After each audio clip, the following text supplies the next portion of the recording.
मारे गए हैं। अमेरिका का फिगर है 357। सही है। और नेबरिंग कंट्रीज का 3 गुना ज्यादा कम है स्वीडन से, मगर Sweden is not immune proof.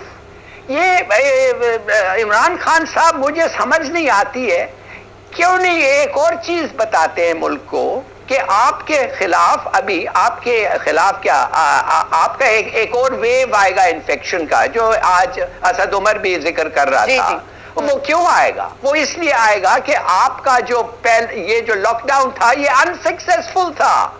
वो वेव आएगा 3 हफ्ते में, डेडली वेव, और लोग मरेंगे इसीलिए कि ये आपका कामयाब नहीं हुआ। ठीक, चलिए इलाही साहब, यहाँ पे मैं आपको थोड़ा सा एक सेकेंड मैं आती हूँ दोबारा आपकी तरफ, क्योंकि आपके बहुत अच्छे और सॉलिड पॉइंट्स हैं। मैं चाह रही हूँ कि इस पे थोड़ी सी मजीद बात हो, फिर हम आगे और मजीद भी आपसे पॉइंट्स लेते हैं।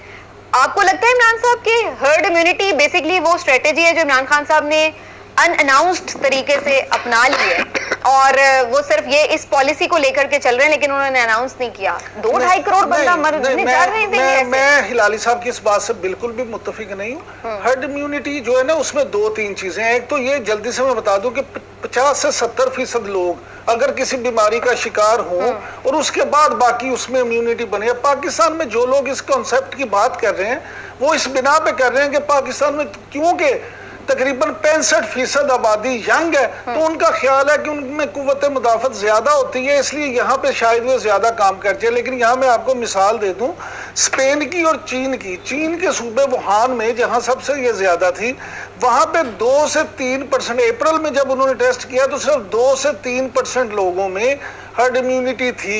इस तरह स्पेन में जब उन्होंने किया 90,000 लोगों के टेस्ट किए तो उसमें सिर्फ 5% लोगों में हर्ड इम्यूनिटी थी, यानी ये वहां पे भी नाकाम एक्टिव बॉडीज जो थी ना। अब पाकिस्तान में प्रॉब्लम ये है कि पाकिस्तान में तो आप देखें लोगों के टेस्ट ही नहीं होते। यहाँ पे तो पता ही नहीं किसी को, जवान हो या बूढ़ा हो, कि उसे कोई बीमारी है या नहीं है, उसमें कुव्वत मुदाफत है या नहीं है। असल बात ये नहीं है। इमरान खान साहब ने ये इसलिए नहीं कहा कि उन्होंने ये पॉलिसी अपनी बना ली है या सोच लिया कि हमने इस तरफ जाना है। असल बात ये है कि इमरान खान साहब के पास जो ये खबरें रोज जाती हैं कि जनाब हम मर गए, हम बर्बाद हो गए, हमारा ये हो गया, मुआशी सूरत हाल के हवाले से, उस हवाले से उन्होंने कहा है कि हम उसमें जाएंगे। यहाँ अगर आप मुझे एक मौका दें तो मैं यहाँ बात कर दूँ। मिसाल के तौर पे आज ये जो पंजाब में है ना शादी हाल वाले और कैटरिंग वाले, मुझे इनके जो सदर मियाँ मोहम्मद इलियास, उनका फोन आया। उन्होंने कहा जी बात ये हम तो बर्बाद हो गए। मैंने कहा क्या हुआ? उन्होंने कहा जी सिर्फ पंजाब में 7.5 लाख अफराद हैं जो हमारे पास मैरिजेस हॉल्स में और मार्किज में काम करते हैं। अगर 6 बंदे का एक कुंबा लगाएं तो 42 लाख अफराद हैं जो इस वक्त ना रोटी से भी आजिज हो गए हैं, जिनका कारोबार चीजें बिल्कुल बंद हो गई हैं, और ऐसी जगहों पे ज्यादा लोग डेली वेजेस पे होते हैं। आपको ये भी बता दूं, अब वो कहते हैं ये तो है जो हमारे साथ थे। अब जो शादी ब्याह की वजह से उनके साथ अटैच, मिसाल के तौर पे फूलों वाले, मिसाल के तौर पे फैशन इंडस्ट्री, मिसाल के तौर पे फूड इंडस्ट्री, उसके बाद फिर ये चिकन का कारोबार करने वाले, सैलून वाले, सब, यानी बेशुमार चीजें जो उनसे जुड़ी हुई हैं। अगर आप पूरे पाकिस्तान के हिसाब लगाएं तो ये भी तादाद करोड़ों में बढ़ती है। इमरान खान साहब को असल में ये सारी चीजें हैं जो उन्होंने मजबूर किया हुआ है कि वो ना तो लॉकडाउन की पूरी हिमायत कर सकते हैं, ना वो इसके। लेकिन इलाही साहब इस बात में क्या दिक्कत है? अगर वो ये बात कह रहे हैं तो ये तो बात ठीक लग रही है ना कि कोरोना अभी फौरन तो खत्म नहीं हो सकता, तो हम पूरा साल तो नहीं लॉकडाउन अफोर्ड कर सकते, कोई भी मुल्क नहीं अफोर्ड कर सकता, तो फिर हमें उसके साथ ही जीने के लिए स्ट्रेटेजी बनानी होगी।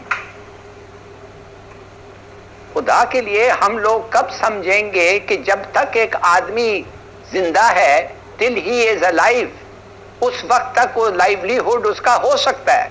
जब वो मर जाएगा तो उसकी क्या जिंदगी होगी? लाइवलीहुड क्या होगा उसका? उसको जिंदा रखो, उसको मरने मत दो।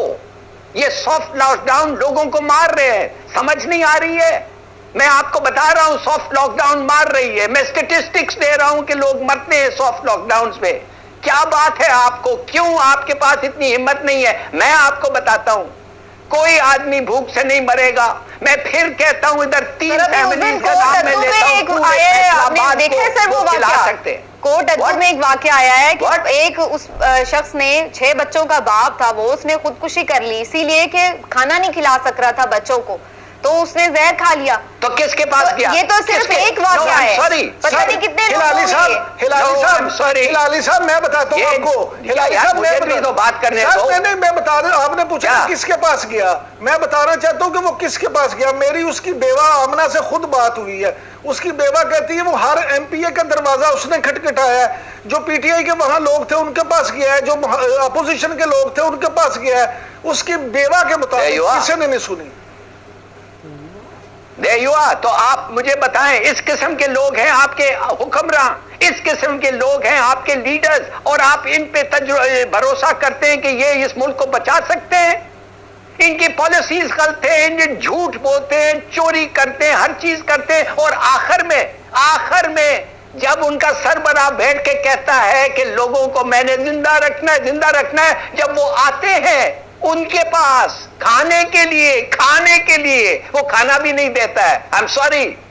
اس لیے یہ ملک جو ہے یہ ڈیوائیڈڈ ہے. میں آپ کو بتا رہا ہوں یہ چل نہیں سکتا ایسے. میں تو حیران ہوں گا کہ اگر امپائر جلد سے جلد نہیں آئے, اس لیے کہ ادھر تو گورنمنٹ آف نیشنل یونٹی یہ بیٹھیں گے ہی نہیں ساتھ بات کرنے کے لیے ایک سے. It's a total collapse. Hilali صاحب یہاں پر آپ جو بات کر رہے ہیں سر, ایک ٹھیک ہے یہ بات صحیح ہے کہ ڈیتھ اس سے ہو رہی ہے, لیکن جو ہم اگین وہی بات کریں کہ جو ڈیتھ ریٹ یہاں پر پاکستان میں فی الحال تک نظر آ رہا ہے وہ اتنا ہمیں اتنا اس طرح سے نظر نہیں آ رہا جیسے ہمیں